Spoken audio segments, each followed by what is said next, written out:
here, but that one escaped me. But up next we have Ondeng. He is actually proceeding to the lectern.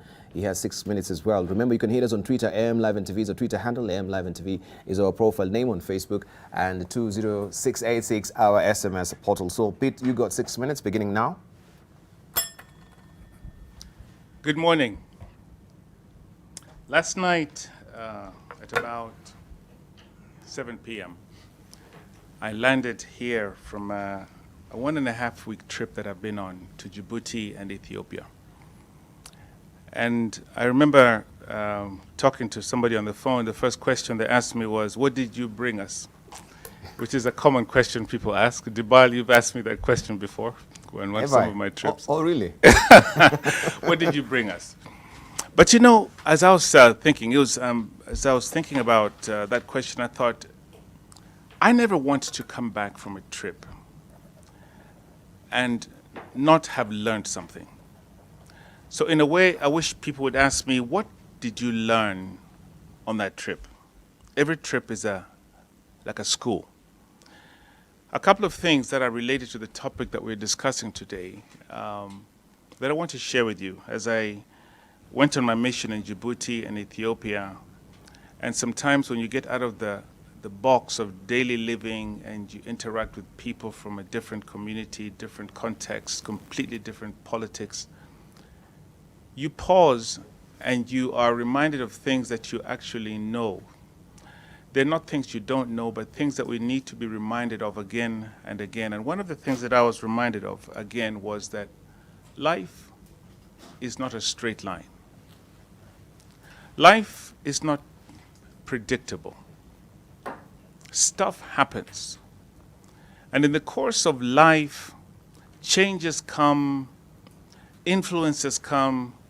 Right now, as we're sitting here, there are things that we could not have predicted just 6 months ago, whether it's the locusts, whether it's coronavirus, whether it's some of the things that are going on in the political sphere in Kenya.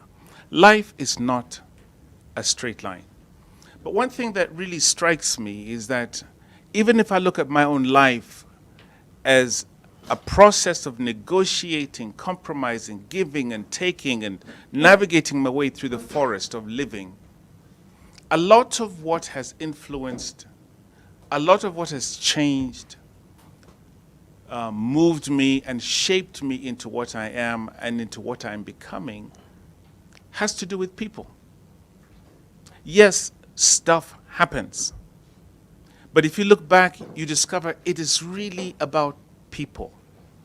And it's almost like we're on a matatu or in a train that is going somewhere. It's a continuous process. And in this train, people are coming on and going off. If you've been in a train, you know that you come to a station and some people hop off, some more people come on. And every stage of that journey is going to have its own drama and dramatics. Some people will leave an impression. They will do something in that journey that will actually be remembered by those who are continuing with that journey.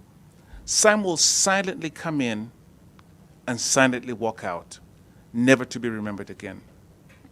But somewhere in there, everybody has an opportunity to do something that will impact those who will continue with that journey. You could also say then that every one of us who are continuing with the journey now, who are in this train, are enjoying or suffering from what somebody else did when they got on this train. Many of them have actually gotten off and are no longer with us. My point is this. Life is not like a football game with a beginning and clear rules and a referee and something that you can say that, you know, these are the winners and these are the losers. It's actually like an infinite process that where we are called simply to play our part.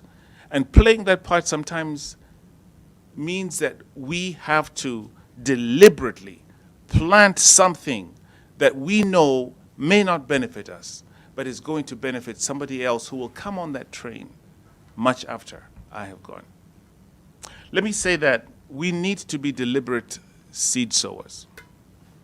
Deliberate in the sense that, yes, we know that seeds must be sown, but we benefit from seeds of the past, and the future is the fruits of seeds of today. But am I deliberately planting seeds in the lives of people? Am I deliberately doing something that may not have any benefit to me, but will have some good in the life of somebody else today or tomorrow? This is really what it's all about. Let us be deliberate seed sowers. And as we have also heard already, not every seed that I'm going to plant is going to grow.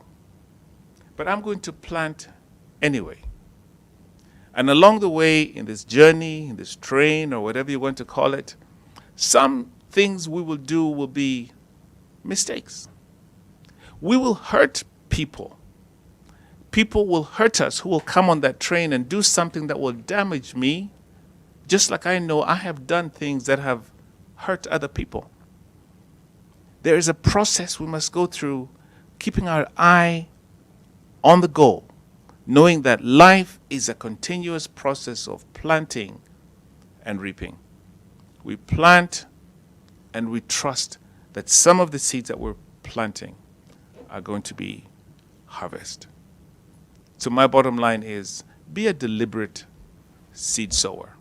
Do something that you know is putting good in the lives of those around you, knowing that it may not be in your lifetime, but certainly it will benefit somebody.